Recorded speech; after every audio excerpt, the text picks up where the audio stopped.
Hello bachcho, let's see this question. The question says, in the AC circuit shown below, the supply voltage has constant RMS value V but variable frequency F at resonance the circuit. Question कह रहा है कि एक AC circuit है जो कि इस diagram में शो किया गया है। सर्किट के पास जो आरएमएस वैल्यू वोल्टेज का है वो कांस्टेंट है, लेकिन जो फ्रीक्वेंसी है वो वेरिएबल है। तो अब कह रहा है कि रेजोनेंस पे सर्किट के पास इस चारों में से कौन सा ऑप्शन होगा। तो इस क्वेश्चन के अंदर पहले की कॉन्सेप्ट समझते हैं।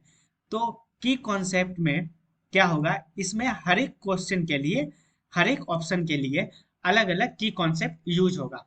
तो ऑप्शन ए और ऑप्शन डी के लिए पहले की कॉन्सेप्ट समझते हैं। ए और डी ऑप्शन के लिए सेम की कॉन्सेप्ट होगा और वो की कॉन्सेप्ट है Z is equal to R, means impedance is equal to R. ये ऑप्शन ए और ऑप्शन डी का क्या है, की कॉन्सेप्ट है। ऑप्शन ए और डी का की कॉन्सेप्ट। तो अब समझते हैं कि ये की कॉन्सेप्ट कैसे है। तो देखो Z is equal to R, option A क्या कह रहा है कि एट रेजोनेंस सर्किट के पास जो करंट होगा वो I is equal to V upon R से देंगे। तो देखो जो भी कोई भी एसी सर्किट होता है उसमें हम लोग करंट का वैल्यू लिखते हैं I is equal to V upon Z. ठीक है, लेकिन रेजोनेंस पे क्या, जेड को हम लोग आर लिख सकते हैं। तो ये आ जाएगा वी अपॉन आर। तो देखो पहला ऑप्शन भी यही है और निकल के भी यही आया, तो पहला ऑप्शन हो गया सही। और क्या है रेजोनेंस पे, और लेकिन यहाँ पे दिया है कि करंट का वैल्यू हम लोग ऐसे लिखेंगे। तो ये ऑप्शन हो जाएगा क्या, गलत। तो ए सही हो गया, डी गलत हो गया। और वो किसकी कॉन्सेप्ट के थ्रू आया, इसकी कॉन्सेप्ट के थ्रू। अब आते हैं बी का की कॉन्सेप्ट क्या है, ऑप्शन बी का। तो ऑप्शन बी का जो की कॉन्सेप्ट है अपने पास वो आएगा, ऑप्शन बी का की कॉन्सेप्ट वो आएगा ओमेगा इज इक्वल टू 1/√ऑफ एल सी। एल हो जाएगा कैपेसिटेंस और सी हो जाएगा क्या, कैपेसिटर। तो अब कुछ नहीं करते, अब इसमें फॉर्मूला पे वैल्यू रख देते हैं। तो omega is equal to 1/LC था। पहले एल क्या दिया हुआ था अपने पास, एल दिया हुआ था 1/π हेनरी। 1/L दिया हुआ है अपने पास, चूंकि एल दिया हुआ है 1/π हेनरी और सी दिया हुआ है 1/π × 10⁻⁻⁶ फ्राड। तो ये दो वैल्यू इस फॉर्मूला में पुट कर देते हैं। तो एल का वैल्यू है 1/π, सी है 1/π × 10⁻⁻⁶, इसका अंडर रूट।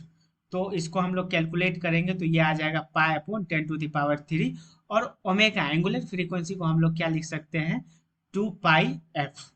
ठीक है, 2πf, सॉरी, इसको कैलकुलेट करेंगे तो ये ऊपर आके 10⁻³ बन जाएगा। तो ये देखो पाई से पाई कट गया और ये 2 से ये 1500 टाइम्स में कट गया। तो यहाँ से जो फ्रीक्वेंसी निकल के आया वो आ गया कितना, 500 हर्ज।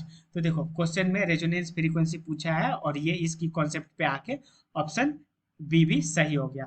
अब सी के लिए की कॉन्सेप्ट क्या है, या फिर जो है क्वेश्चन कह रहा है कि वोल्टेज और करंट के बीच का फेज का क्या रिलेशन होगा।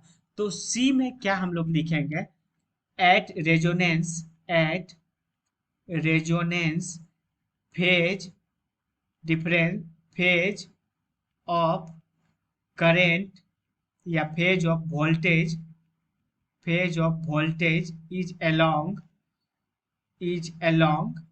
करेंट। तो इसको हम लोग क्या लिखें कि रेजोनेंस पे जो वोल्टेज का फेज होता है वो करंट के अलोंग होता है, इसलिए ऑप्शन सी जो है गलत हो गया। तो hence option number A and option number B is the right answer. Hope you understood it well, best of luck.